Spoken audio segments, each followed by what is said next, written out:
Siapkan hamba-Mu Tuhan untuk menyampaikan kebenaran firman, dan setiap jemaat Tuhan telah menyediakan hati kami menjadi tempat terbaik untuk ditaburkan firman.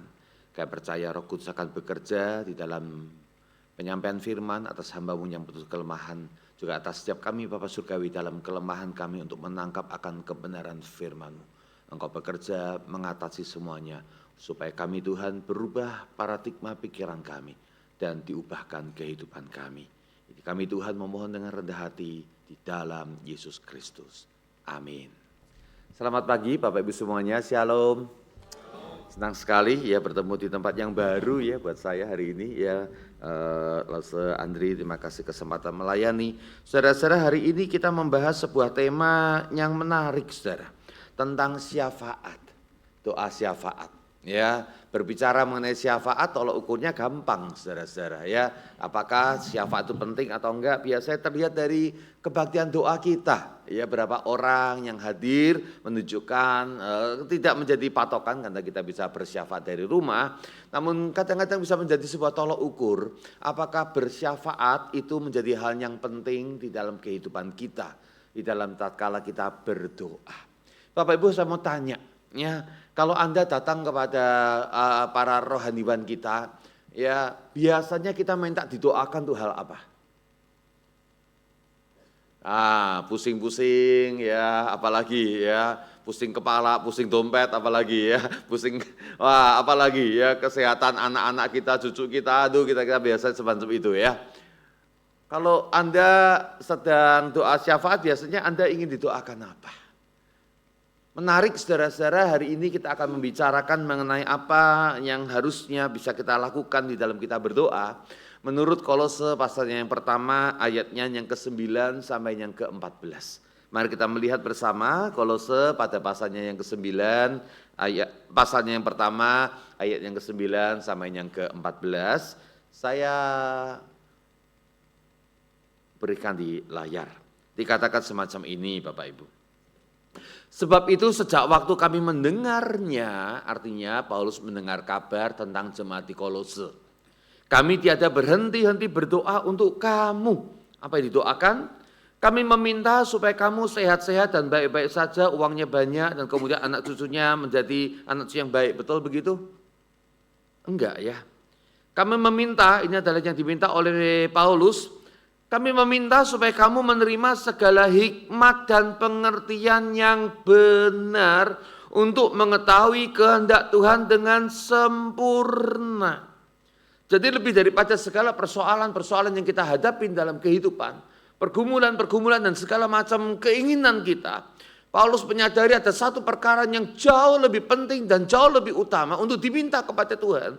Yaitu dikatakan, saya ulangi sekali lagi, supaya kamu menerima segala hikmat dan pengertian yang benar. Ya, kami meminta supaya kamu menerima segala hikmat dan pengertian yang benar untuk mengetahui kehendak Tuhan dengan sempurna.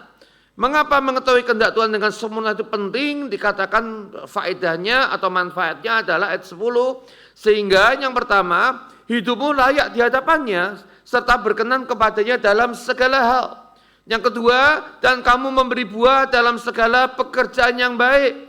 Yang ketiga, dan bertumbuh dalam pengetahuan yang benar tentang Allah. Yang keempat, dan dikuatkan dengan segala kekuatan oleh kuasa kemuliaannya untuk menanggung segala sesuatu dengan tekun dan sabar. Frase berikutnya saudara-saudara. Setelah meminta yang namanya menerima segala hikmat dan pengertian, maka penyampaian doa yang kedua adalah dikatakan ayat 12, dan mengucap syukur dengan sukacita kepada Bapa yang melayakkan kamu untuk mendapat bagian dalam apa yang ditentukan untuk orang-orang kudus di dalam kerajaan terang. Ia telah melepaskan kita dari kuasa kegelapan dan memindahkan kita ke dalam kerajaan anaknya yang kekasih. Di dalam Dia kita memiliki penebusan kita, yaitu pengampunan dosa. Kebenaran pertama, kita akan membahas tentang isi doa syafaat Bapak Ibu. Rupanya Paulus bagaimana telah kita sampaikan tadi, tidak mendoakan jemaat agar dilepaskan dari semua kesulitan hidup. Bapak Ibu, kesulitan hidup itu tidak dapat saudara-saudara kita hindari selama kita masih hidup di dunia. Kita lepas dari satu persoalan akan muncul seringkali persoalan yang lain saudara-saudara. Satu kali kita lepas dari satu persoalan maka ada muncul persoalan yang mungkin lebih besar. Kesulitan tidak bisa dilepaskan selama kita masih hidup. Mau lepas dari semua persoalan? Mari angkat tangan kita doakan supaya cepat-cepat lepas dari kehidupan saudara-saudara. Jadi kesulitan tidak bisa kita lepaskan daripada kehidupan. Kita saudara-saudara tidak bisa untuk mendapatkan segala apa yang kita inginkan. Kita tidak bisa saudara-saudara, Paulus tidak berdoa untuk jemaat dijauhkan dari berbagai macam penderitaan. Diberikan kelimpahan dan segala macam kesehatan. Dilindungi dari berbagai macam ragam ancaman. Yang didoakan oleh Paulus saudara-saudara, sebagaimana dikatakan pada ayat yang ke-9, yaitu supaya kamu menerima segala hikmat dan pengertian yang benar. Untuk mengetahui kehendak Tuhan dengan sempurna Bapak Ibu. Dengan sempurna, mari kita ulas maksud daripada kata atau kalimat yang penting ini. Bapak Ibu, terjemahan di dalam bahasa Indonesia sebenarnya masih bisa dibikin lebih sempurna ya. NIV mengatakan, for this reason, since the day we heard about you, we have not stopped praying for you. We continually ask God, dikatakan, to fill you with the knowledge of His will, through all the wisdom and understanding that the Spirit gives. Ada tambahan saudara-saudara yang dalam bahasa asli yang tidak diterjemahkan di dalam bahasa Indonesia. Jadi kalau boleh saya terjemahkan secara bebas, saudara-saudara, dikatakan kami meminta Allah memenuhi kamu dengan pemahaman tentang kehendak Allah melalui segala hikmat dan pengertian yang Roh berikan. Yang pertama saudara-saudara, ketika Paulus mengatakan meminta Allah memenuhi kamu dengan pemahaman tentang kehendak Allah. Paulus menggunakan kata epiginosko, kata kerjanya saudara-saudara, kata kerjanya dalam bahasa Inggris ya, atau di dalam tensesnya menggunakan epignosis, saudara-saudara, menyatakan tentang pemahaman yang tepat dan mendalam, bukan sekedar saudara-saudara sekedar tahu. Seringkali kalau ditanya tahu nggak kehendak Tuhan, kita mengatakan tahu. Ya, ada di Alkitab. Ya, namun saudara-saudara, pemahaman yang tepat tentang kehendak Allah membutuhkan saudara-saudara sebuah hubungan pengenalan yang mendalam tentang Allah. Saya dengan istri saya, saudara-saudara, istri saya belum ngomong, cuma kedip mata saya tahu apa maksudnya. Kenapa? Karena ada pengenalan yang mendalam tentang siapakah istri saya. Ya, kita sudah berinteraksi sekian tahun lamanya, sehingga saudara-saudara, bahasa ya kadang-kadang tidak bisa cukup mewakili daripada isi perkataan, isi hati dan isi perasaan yang ingin diungkapkan, saudara-saudara. Pemahaman yang tepat dan pemahaman yang mendalam tentang yang namanya kehendak Allah. Saudara-saudara, saya cukup kaget sebenarnya karena kata kehendak Allah ini menggunakan kata telo ya, dan bukan menggunakan kata bulomai, saudara-saudara. Kata bulomai itu lebih tepat diterjemahkan ketetapan Allah. Sesuatu yang sudah ditetapkan Allah dan tidak bisa diganggu gugat. Ya, sesuatu saudara-saudara yang di dalam rancangan Allah yang kekal dari mula sudah ditetapkan dalam hidup kita. Namun ternyata saudara-saudara, dia menggunakan kata telo yang artinya keinginan Allah, kehendak Allah. Saudara, kehendak Allah itu adalah sesuatu yang Allah ingin, Allah maksudkan kita lakukan. Namun seringkali saudara-saudara kita bisa untuk mengeraskan hati dan kita melawan. Allah ingin saudara-saudara kita mengampuni. Namun kita melawan dan berkeras hati, saya tidak mau mengampuni dia. Karena orang ini sangat melukai hati saya. Saudara-saudara, kata telo, saudara-saudara, atau teloo seringkali saudara-saudara menceritakan bahwa ada kehendak-kehendak Allah yang terbaik untuk kita lakukan. Namun kalau kita tidak memiliki pemahaman yang tepat, kalau tidak memiliki pemahaman yang benar, kita akan salah. Dan kita bahkan akan menolak akan kehendak Allah itu. Kita diminta untuk mencintai saudara-saudara akan orang-orang yang membenci kita. Kita lalu bertanya, apa manfaatnya saya untuk mencintai mereka? Saudara-saudara, ada banyak hal dalam kehidupan kita, saudara-saudara, yang terjadi dan kita dituntut untuk memberikan respon yang benar atas situasi itu. Atas sakit penyakit kah? Atas usaha kita, saudara-saudara yang mungkin sedang sunset, saudara-saudara mengalami penurunan. Atas masalah anak-anak kita, saudara-saudara. Setiap situasi dalam kehidupan kita, Allah sudah memberikan yang namanya firman kebenarannya untuk kita ikuti. Saudara, saya per Juli ini banyak terlibat di dalam pembinaan di sinode, saudara-saudara. Dan kami saudara-saudara sudah merancang berbagai macam saudara-saudara seri pengajaran berkenaan dengan berbagai aspek kehidupan kita. Yang mungkin sekali banyak orang Kristen saudara-saudara punya Alkitab yang sama namun tidak pernah merumuskan yang namanya prinsip-prinsip yang penting dalam setiap segi kehidupan kita. Prinsip masalah parenting. Prinsip di dalam yang namanya bekerja sebagai seorang karyawan atau sebagai seorang majikan. Prinsip sebagai seorang warga negara yang baik. Prinsip dalam memelihara kesehatan. Ternyata semuanya sudah tertulis dalam Alkitab dengan sangat baik. Namun saudara-saudara, bukankah kita seringkali tidak mau untuk menuruti dan mentaatinya. Toh kalau kita saudara-saudara mengerti, kita saudara-saudara belum tentu untuk mengikutinya. Maka dikatakan saudara-saudara pada bagian ini, kami meminta Allah memenuhi kamu. Ya, to fill you. Untuk memenuhi saudara-saudara. Dengan apa? Dengan pemahaman tentang kehendak Allah. Dan karena memahami akan kehendak Allah, seringkali berlawanan dengan kehendak diri sendiri.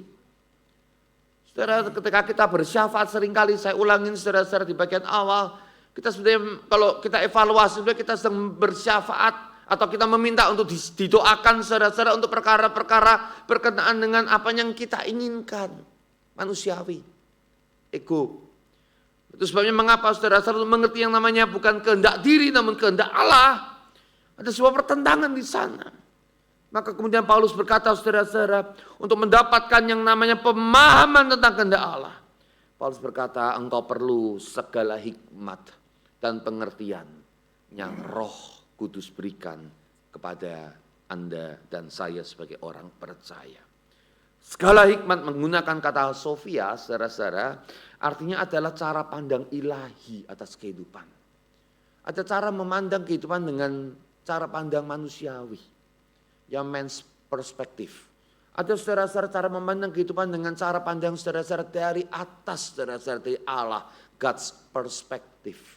Saudara-saudara Sofia, saudara-saudara di dalam Alkitab seringkali saudara-saudara digunakan untuk sebuah alasan.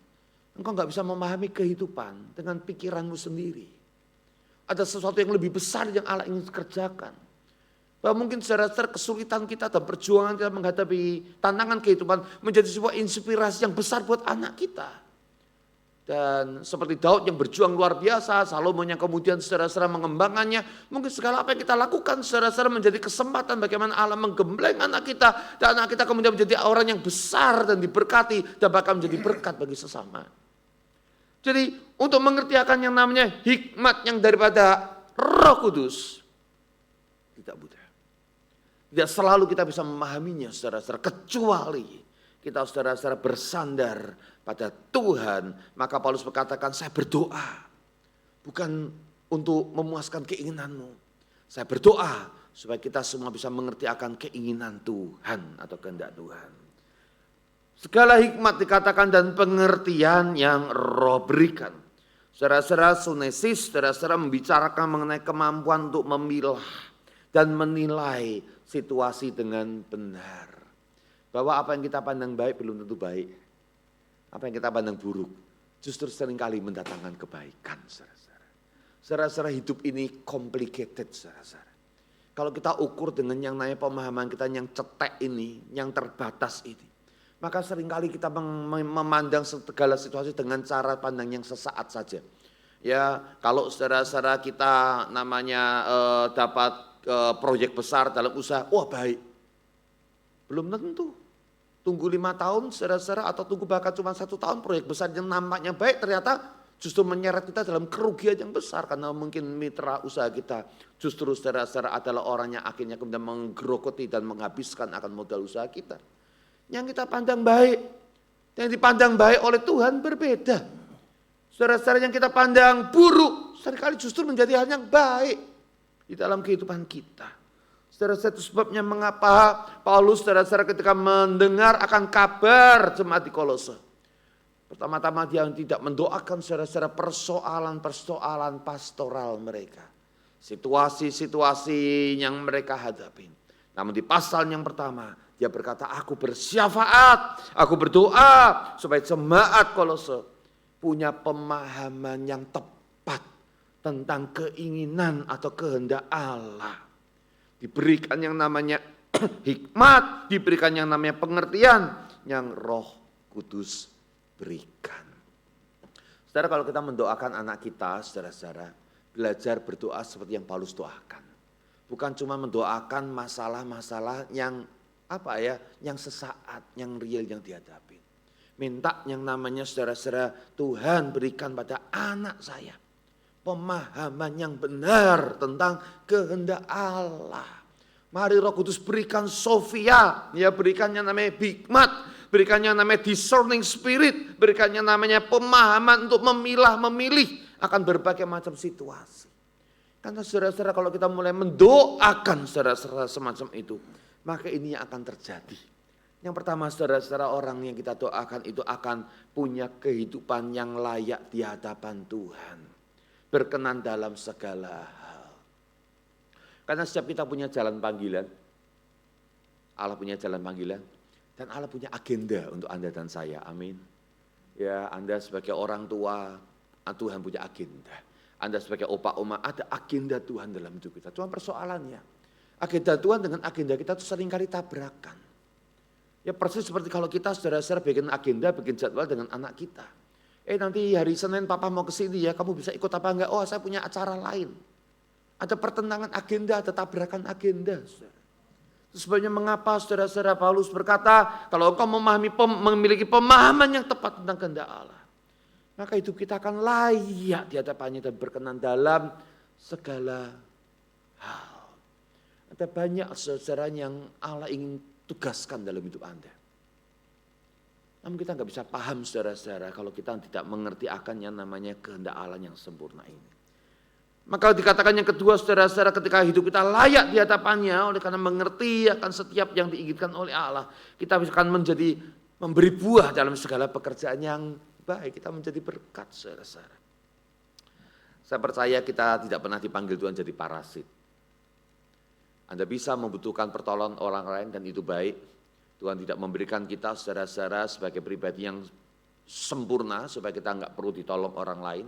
Kita diberikan banyak kelemahan supaya kita bisa punya gaya hidup berkomunitas. Supaya kita saudara-saudara bukan hanya bisa memberi orang yang membutuhkan, tapi kita juga diberi. Kita bisa menolong, namun kita juga bisa ditolong. Jadi sekali lagi saudara-saudara, kadang-kadang dan seringkali kita memang diciptakan saudara-saudara untuk mendapatkan pertolongan juga.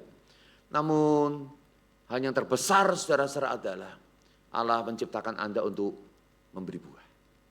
Untuk menjadi berkat. Bahkan dalam kelemahan Anda yang paling berat pun, Anda tetap dipanggil Tuhan untuk menjadi berkat. Untuk memberi buah melalui segala pekerjaan yang Anda bisa kerjakan. Hal-hal yang baik itu.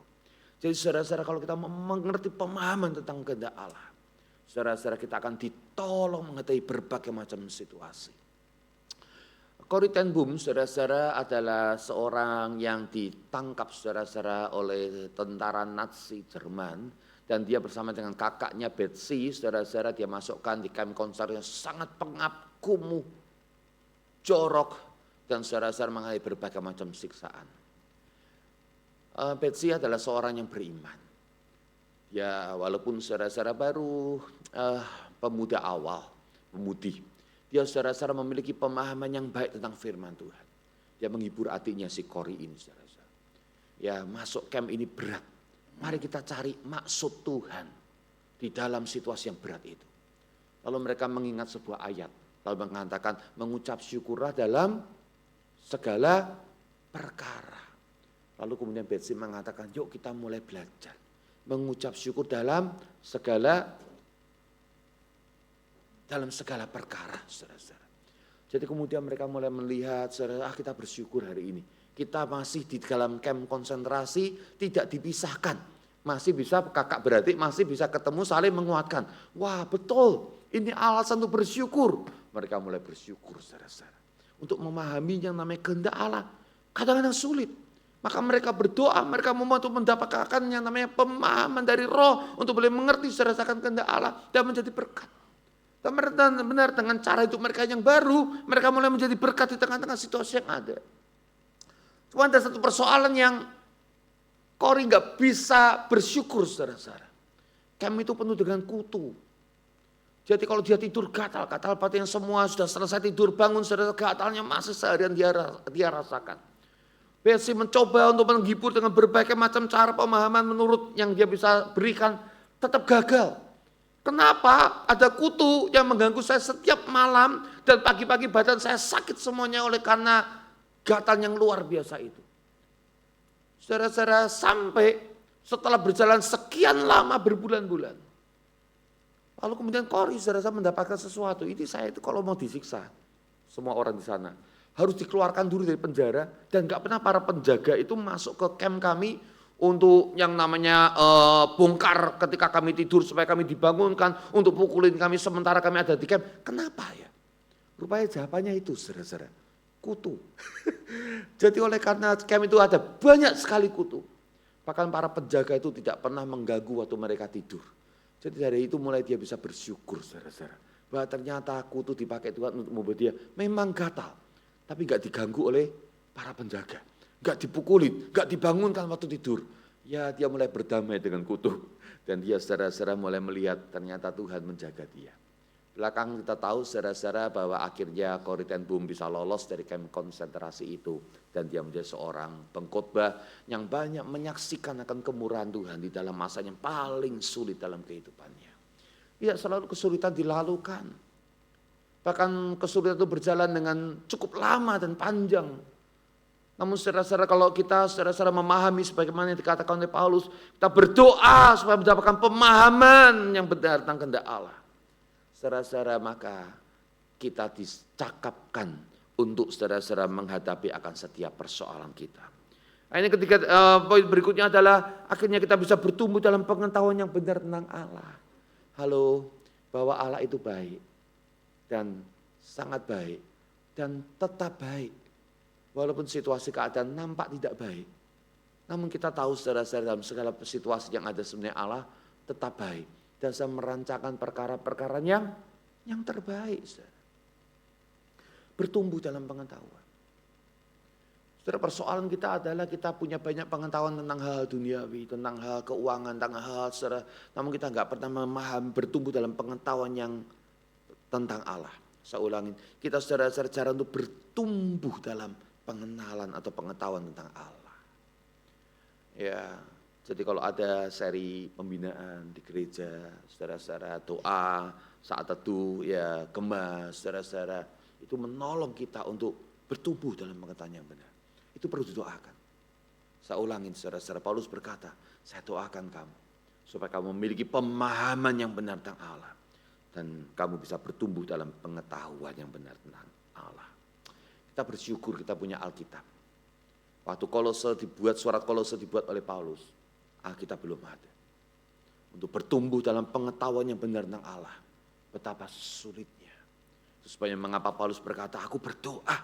Ya, kamu memiliki pemahaman yang benar tentang kehendak Allah.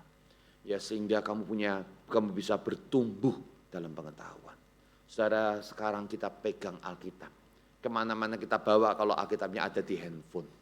Namun setiap kali handphone kita buka, ya kita nggak bertambah pengetahuan tentang Allah karena kita nggak baca Alkitabnya. Kita buka aplikasi yang lain, ya bertumbuh dalam pengetahuan tentang yang lain-lain, saudara-saudara, selain tentang Allah. Dan dikuatkan dalam segala kekuatan dikatakan, ya oleh kuasa kemuliaannya untuk menanggung segala sesuatu dengan tekun dan sabar. Saudara-saudara, itulah yang kemudian dihasilkan. Tatkala kita memiliki pemahaman kehendak Allah, kita akan menghadapi setiap situasi dengan baik, saudara-saudara. Saudara, sementara kita saudara-saudara melihat akan situasi yang ada di dunia. Mungkin kita berpikir, Tuhan bagaimana caranya saya mendoakan orang-orang yang di dunia ini. Saudara, orang dunia itu nampaknya semacam ini ya. Healthy and wealthy, happy. Apalagi yang kurang. Saudara, sekali lagi saudara-saudara, kalau kita hanya berdoa syafaat membatasi dengan pandangan secara manusia. Kita saudara-saudara akan sulit mendoakan orang-orang yang nampaknya sehat, yang nampaknya makmur, yang nampaknya bahagia. Namun kalau kita saudara-saudara menelisik secara rohani, memahami saudara-saudara yang dikatakannya namanya kehendak Allah. Bahkan orang yang nampaknya demikian baik-baik keadaannya. Kita masih punya alasan, bahkan alasan yang sangat besar untuk terus mendoakan mereka. Karena mungkin saudara-saudara orang yang nampaknya demikian baik ini, rohaninya kosong. Bahwa saudara-saudara kita masih bisa bersyafaat. Mungkin saudara-saudara untuk anak kita yang tampaknya kelihatan hidupnya baik-baik kok. Ya, saudara mari lihat dengan cara pandang yang baru. Ya, apakah mereka saudara-saudara memiliki pengetahuan yang benar tentang Allah? Apakah mereka sudah memberi buah dalam pekerjaan yang baik? Apakah mereka saudara-saudara memiliki kekuatan ketika mengalami tantangan? Ya, Gen Z katanya saudara-saudara terkenal sedikit-sedikit kena mental, sedikit-sedikit kena mental. Apa ini?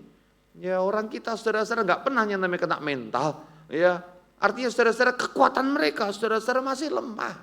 Ada banyak alasan saudara-saudara kita untuk berdoa, walaupun di tengah-tengah situasi yang nampaknya orangnya oke semuanya. Apakah mereka punya hidup yang layak di hadapannya? Ya, apakah sudah jadi berkat? Apakah bertumbuh dalam pengetahuan yang benar? Apakah memiliki kekuatan saudara-saudara untuk menanggung segala sesuatu dengan sabar? Jadi sekali lagi, ketika kita saudara-saudara memiliki pemahaman yang baik tentang yang namanya apa yang harus didoakan, selalu kita punya alasan untuk berdoa, saudara-saudara. Selalu kita punya alasan untuk berdoa. Orang ini adalah pendoa yang luar biasa. Satu kali saudara-saudara ketika dia berdoa di kamarnya, Josh Mueller, saudara-saudara, dia diingatkan oleh seorang temannya yang punya anak seorang pemuda. Dia berdoa hari itu untuk pemuda itu, dia nggak tahu ada apa. Dia mendoakan dengan sangat kencang, saudara-saudara, berdoa, Tuhan tolong si pemuda ini. Habis selesai, setelah dia saudara-saudara berdoa dengan bersyafaat, berdoa dengan sungguh, saudara-saudara, lalu kemudian dia selesai berdoa, melakukan aktivitas, dan menariknya saudara-saudara tidak berapa lama kemudian dia berjumpa dengan si pemuda ini. Pemuda itu berkata, 2 minggu yang lalu katanya, ya saya hampir bunuh diri. 2 minggu lalu, kapan? Itu waktu jam sekian. Itu waktu saya mendoakan kamu katanya. Apa yang terjadi? Saya merasa hidup saya hampa, tidak berguna dan tidak ada harapan. Saya mau loncat dari jembatan untuk kemudian mati saja di sana. Saudara-saudara, orang yang tidak memiliki pemahaman saudara-saudara tentang kehendak Allah, dia merasa hidupnya enggak berguna, tidak ada alasan untuk melanjutkan hidup. Namun dia berkata, namun aneh, hampir saya sudah loncat jembatan, hampir saya sudah lemparkan diri saya dari atas jembatan itu. Ada sebuah suara yang menekan saya dengan keras, berkata, masih ada harapan, masih ada harapan. Jangan mati, masih ada harapan. Jangan mati, masih ada harapan. Jadi kemudian dia mengatakan, saya akhirnya mengurungkan niat saya. Saya mencari Anda, ya Pak Pendeta Josh Mueller, untuk boleh mendapatkan yang namanya konseling atau nasihat untuk menjalani kehidupan. Saudara-saudara, ada banyak orang yang nampaknya baik-baik saja dari luar, healthy, wealthy, happy. Sebenarnya cuma topeng dari luar, saudara-saudara. Di dalam hatinya siapa yang tahu pergumulannya. Itu sebabnya mengapa kalau kita meminta, saudara-saudara, minta yang sangat mendasar. Minta dia memiliki pemahaman tentang kehendak Allah. Coba lihat kanan kirinya sebentar, kira-kira punya masalah apa, saudara-saudara ya. Dari luar gak kelihatan ya. Namun pasti ada sebuah hal yang kita bisa doakan untuk mereka, amin. Kedua, saudara-saudara, lebih cepat saudara-saudara tentang motivasi dalam mendoakan. Dikatakan semacam ini. Sebab itu sejak waktu kami mendengarnya, kami tiada berhenti-henti berdoa untuk kamu. Kami meminta supaya dan seterusnya, ya memiliki pemahaman yang benar, pengertian yang benar tentang kehendak Allah dan seterusnya. Saudara, mengapa Paulus mengatakan, atau apa maksudnya ketika Paulus mengatakan sejak waktu kami mendengarnya? Rupanya saudara-saudara hari itu, ya salah seorang rekan kerja, seorang pelayan Tuhan Paulus, saudara-saudara, yang namanya Epafras, saudara-saudara, baru dari Kolose, dan dia datang untuk menjumpai Paulus yang sedang di dalam penjara. Kalau Anda membaca Kolose 1 ayat yang ke-7 dikatakan, semuanya itu telah kamu ketahui tentang dari Epafras, kawan pelayanan yang kami kasih, yang bagi kamu adalah pelayan Kristus yang setia. Lalu kemudian kita membaca tadi ayat yang ke-9, saudara-saudara.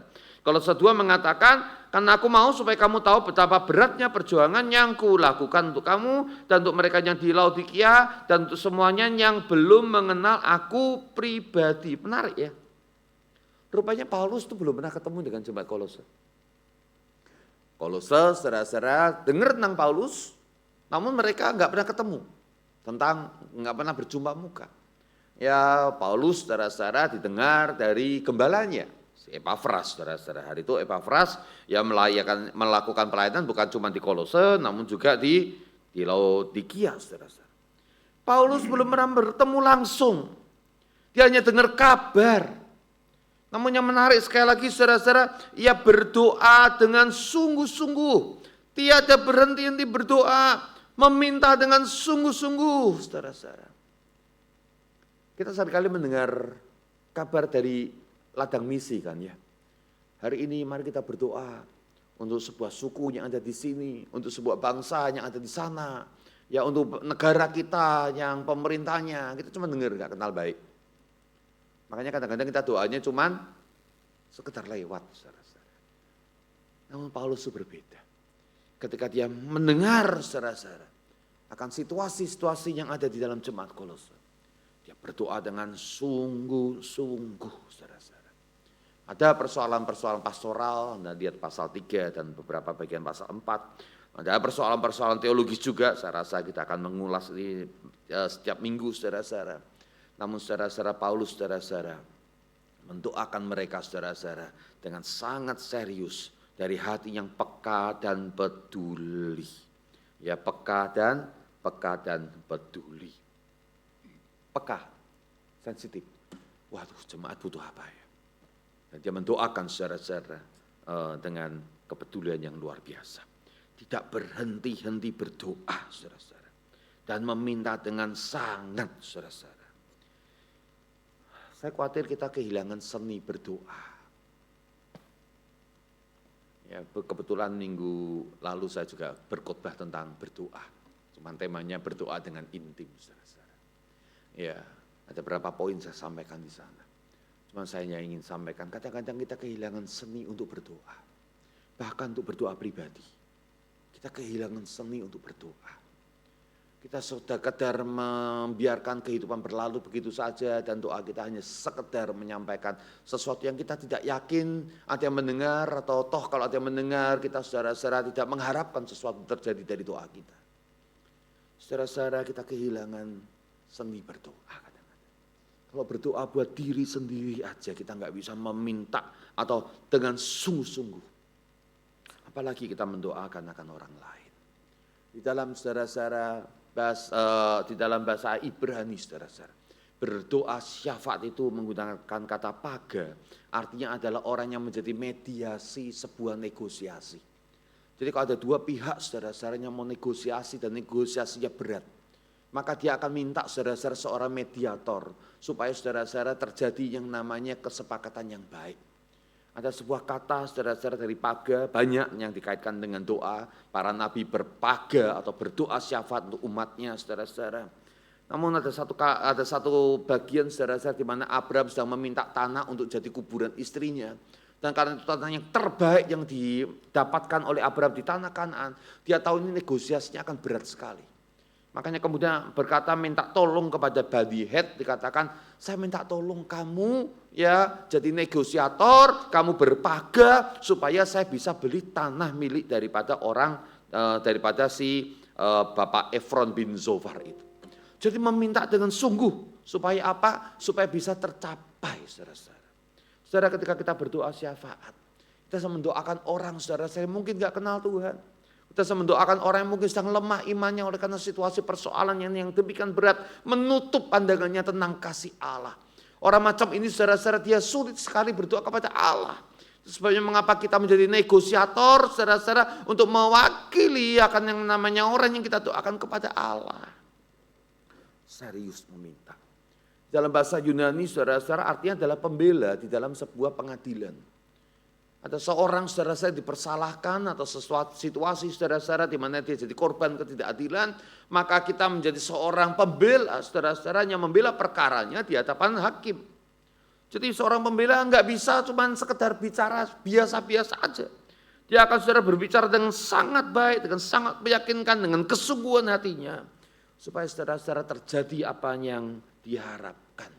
Paulus bersyafaat saudara-saudara untuk Kolose. Karena tahu kalau ada persoalan yang berat, dia berdoa dengan sangat luar biasa untuk meminta dengan tidak berhenti-henti untuk mereka saudara-saudara memahami akan kehendak Allah. Dan jangan heran saudara-saudara kenapa Paulus semacam itu. Karena Epafras pun juga melakukan yang sama. Kalau pasal yang keempat dikatakan, ia adalah Epafras dikatakan adalah orang yang selalu bergumul dalam doanya untuk kamu. Supaya kamu berdiri teguh dan seterusnya. Ya, saya nggak akan panjang lebar di bagian ini, cuma saya ingin highlight saudara-saudara kata bergumul yang menggambarkan situasi perjuangan dalam pertandingan saudara-saudara. Betapa dua tokoh ini, Paulus dan Epafras saudara-saudara. Orang yang betul-betul memahami tentang seni, bukan berdoa, seni berdoa syafaat saudara-saudara. Dia berdoa dengan sungguh. Hudson Taylor saudara-saudara adalah seorang pendoa yang luar biasa. Satu kali saudara-saudara kapalnya pada tahun 1854 saudara-saudara hampir terdampar kena arus di sekitar daerah Papua Nugini. Ya ada 4 arus saudara-saudara, arus laut saudara-saudara yang menyeret kapal itu untuk masuk ke terumbu karang. Pasti pecah itu kapal. Dan diceritakan saudara-saudara suku-suku yang ada di Papua Nugini, suku kanibal sudah siap-siap kita mau makan besar ini. Kenapa? Akan ada daging orang-orang putih-putih ya, orang Eropa saudara-saudara ya. Wah ini makanan enak ini ya. Mereka sudah siap-siap saudara-saudara untuk makan enak. Saudara.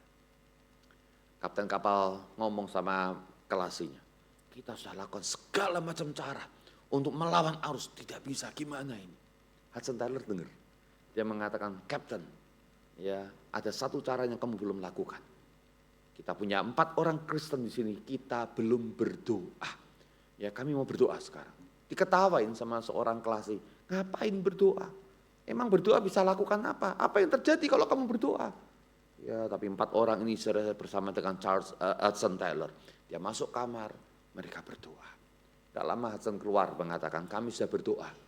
Minta supaya Tuhan kirim angin yang sangat kuat untuk melawan arus sehingga kita bisa keluar dari arus itu. Kemudian Pak Hudson mengatakan mulai turunkan layar. Ya karena angin sebentar lagi akan datang. Mana angin? Nggak ada angin. Ya kamu ngimpi ya, hoax itu ya. Namun sementara dia mengatakan semacam itu saudara-saudara, 3 orang masih berdoa saudara-saudara.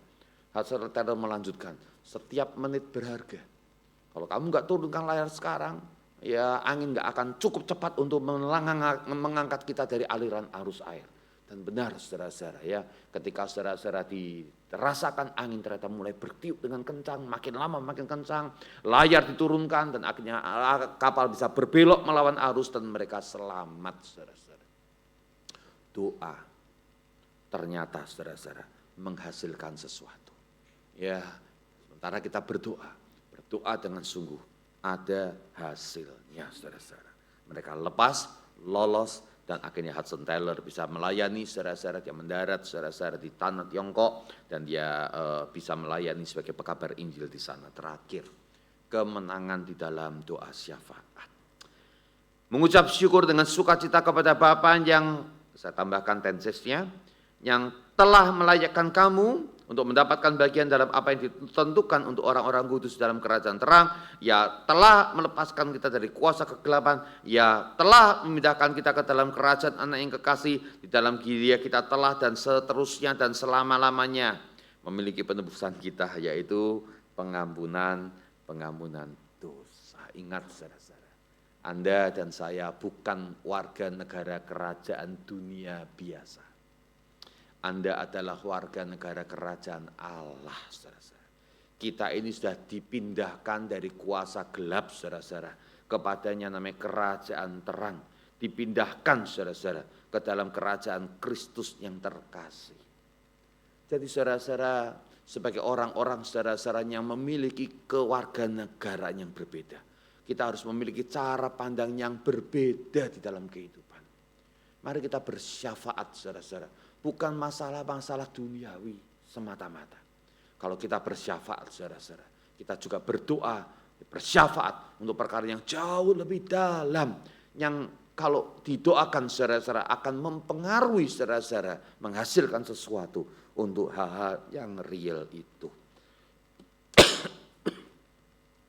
Saudara, terakhir saudara-saudara, ya ini adalah Coritenbum saudara-saudara di kamp konsentrasi yang tadi saya gambarkan. Saudara-saudara, ada satu doa daripada mereka saudara-saudara yang tidak dijawab ketika mereka ada di kamp konsentrasi itu, saudara. Kori benci sekali sama orang yang menyiksa. Wajah para algojo itu ada di setiap hari saudara-saudara di dalam pikiran daripada anaknya masih kecil itu, saudara. Namun Betsy sekali lagi, ya kakaknya, dia mengajarkan kepada Kori, doakan, bukan sebagai musuh. Melihat tentara itu sebagai jiwa yang terhilang. Anda lihat perubahannya. Saudara, cara pandang manusiawi melihat algojo sebagai apa? Orang jahat yang menyiksa. Namun Betsy menyadari dan memahami bahwa mereka adalah sudah dipindahkan dari kerajaan gelap pada kerajaan terang. Cara pandangnya harus berbeda. Jadi mengatakan kasihan mereka. Ini mereka orang yang jiwanya terhilang. Tidak mengerti akan kebenaran, hanya sekedar menjalankan yang namanya kemauan daripada atasannya dan menikmati segala kekejian yang mereka kerjakan. Hatinya gelap, mari kita berdoa supaya Tuhan menyelamatkan akan jiwanya. Sampai akhirnya saudara-saudara Jerman dikalahkan, ya Kori kemudian dibebaskan dan dia melayani sebagai pengkhotbah. Saudara-saudara, wajah daripada algojo itu masih nempel di pikirannya. Namun sesuatu terjadi 3 tahun kemudian, saudara-saudara. 1947 sementara Kori selesai khotbah di Jerman, seorang pria mendekati. Pria itu sudah pangling, nggak sadar di Kori ini adalah si pengkhotbahnya adalah orang yang pernah disiksa, nggak inget.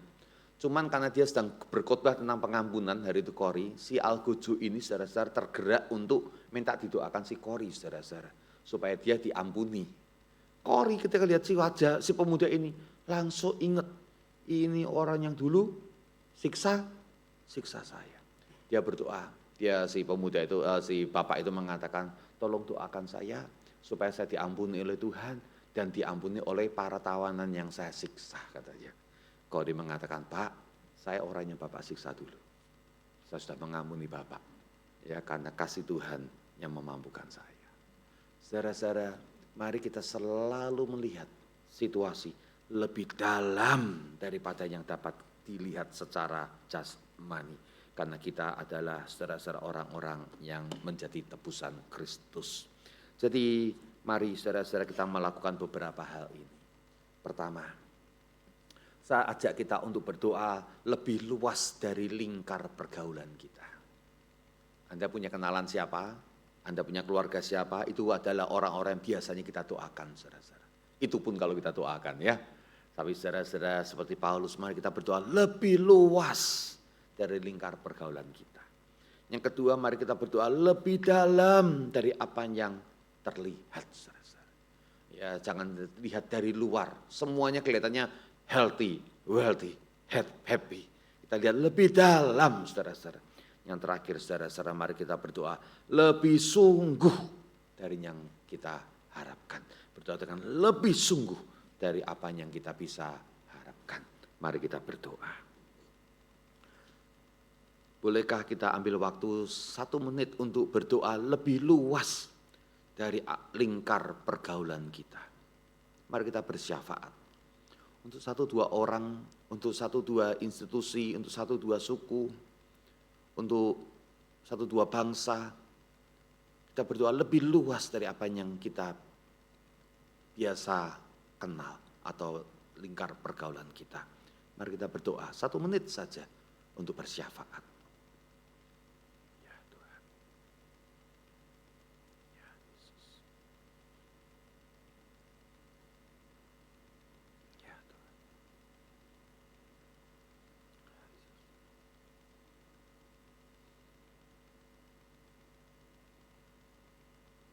Sungguh dunia ini membutuhkan doa.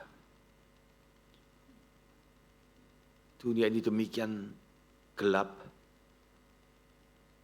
karena mungkin tidak ada sinar terang yang muncul pada para pemimpin bangsa, pada tokoh-tokoh penguasa, politik, pemegang kedaulatan ekonomi, rakyat, tokoh agama, tokoh masyarakat. Dunia membutuhkan doa kami ya Tuhan. Engkau memanggil kami menjadi imamat rajani, menjadi seorang imam yang berdoa bersyafaat untuk dunia ini. Hari ini Tuhan, luaskan akan lingkar doa kami. Luaskan akan lingkar doa kami. Supaya kami bisa mendoakan bahkan orang-orang yang tidak pernah bersentuhan dengan kami secara langsung. Kami memohon Tuhan perdalam akan cara pandang kami terhadap situasi. Supaya kami bisa mendoakan Tuhan Yesus dengan cara pandang yang baru. Memohonkan pemahaman tentang kehendak Allah. Dan banyak lagi. Tuhan kami berdoa Bapa Surgawi. Supaya kami memiliki kesungguhan yang lebih lagi. Tatkala kami berdoa. Berdoa untuk orang lain. Juga berdoa bagi pergumulan kami. Tuhan kami bersyukur, kami boleh belajar lagi tentang berdoa. Kami memohon Tuhan, kami bukan hanya memahaminya, namun kami juga mempraktekkannya di dalam hidup sehari-hari. Ini doa kami, ini permohonan kami dalam Yesus Kristus. Amin.